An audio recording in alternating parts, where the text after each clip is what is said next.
Now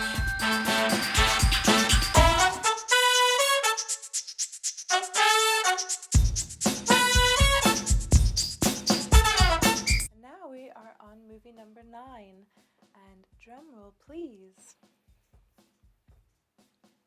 Freaks, the 1932 movie by Todd Browning. Some spoilers may occur, although I pretty promise that I'll do my best to avoid that. Thank you for joining me.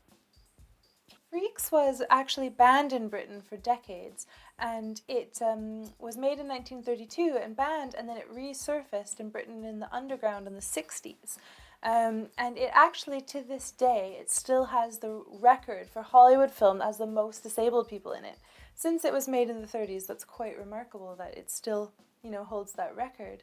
And this film, I'll tell you the plot. The plot is, it takes place in a circus, and Hans the midget is in the freak show, and he is, he thinks that he's in love, and he thinks that she's reciprocating it, having this love affair with Cleopatra, the beautiful trapeze performer.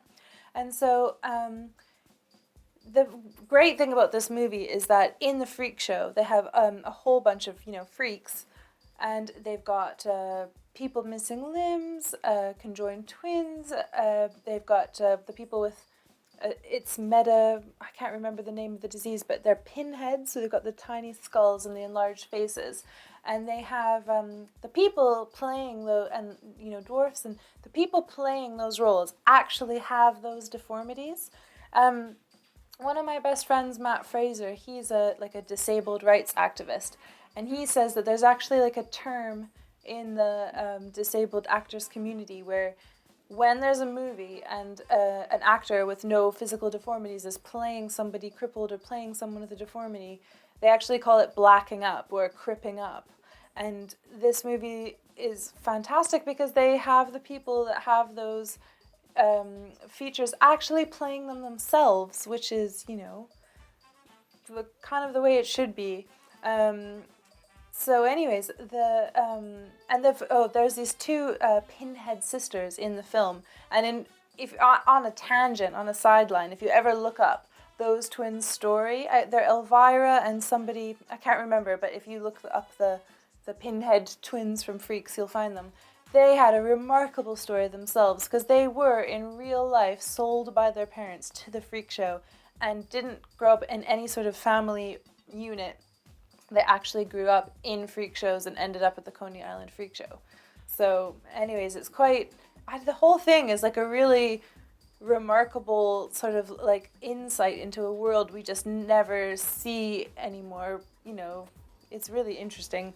And so the plot of the film. So Hans the midget is in love with Cleopatra, the trapeze girl, and it turns out that actually she doesn't actually love Hans. She's kind of laughing at him behind his back. She's using him for his money because I think he's meant to get an inheritance or something like that. And then she is accepted by this community of freaks, and on their wedding night, she kind of becomes disgusted by them, and she can't handle it. And she starts to openly mock them and say horrible things. And also turns out that the whole time it comes out that she's actually with Hercules, the strong man, who is the symbol of physical perfection. And it ends with the freaks. She poisons Hans. Spoilers, I'm sorry, spoilers alert if you haven't seen it. And I guess I shouldn't say that after. And so then the freaks run her out of the freak show, and I think they tar and feather and maim her and essentially make her a freak, and she's like a squawking bird lady at the end.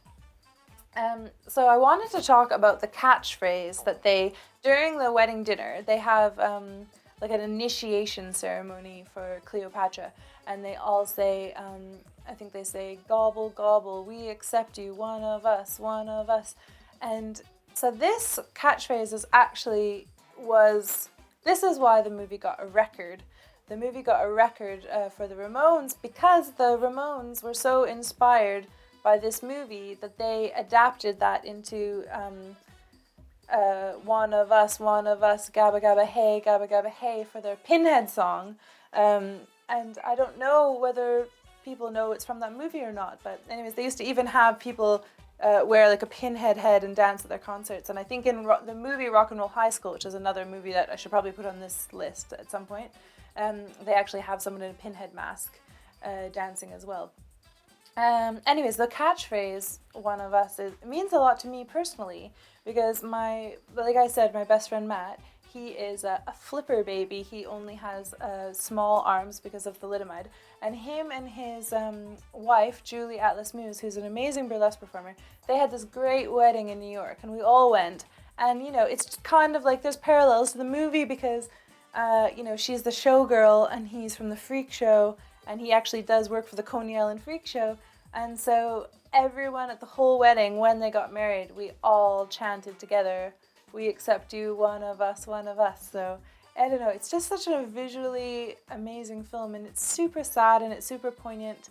And anyways, if you haven't seen it, it's quite the document. If you've liked my film reviews, then please subscribe.